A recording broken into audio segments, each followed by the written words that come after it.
अश्विनी भिडे यांची मुख्यमंत्री कार्यालयात आता नियुक्ती करण्यात आली आहे। प्रधान सचिव अश्विनी भिडे या मुख्यमंत्री कार्यालयाचा आता पदभार घेणार आहेत। याआधी मुंबई महापालिकेच्या अतिरिक्त आयुक्त सोबत मेट्रो 3चा देखील कार्यभार त्यांच्याकडे होता आणि त्यानंतर आता त्यांची नियुक्ती करण्यात आलेली आहे।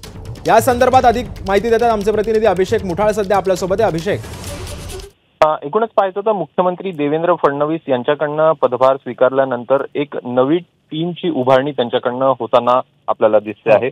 मुख्यमंत्र्यांचे जे प्रधान सचिव आहेत आता ब्रिजेश सिंग यांच्या जागी अश्विनी भिडे यांची नियुक्ती करण्यात आलेली आहे। अश्विनी भिडे ह्या मेट्रो वुमेन म्हणून आपल्याला गाजलेला पाहायला मिळालं।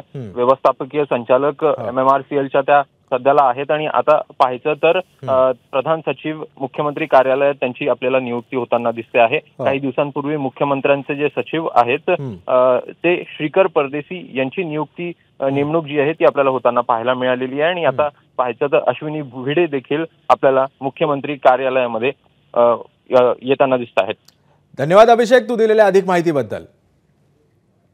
ABP माझा, उघडा डोळे बघा नीट।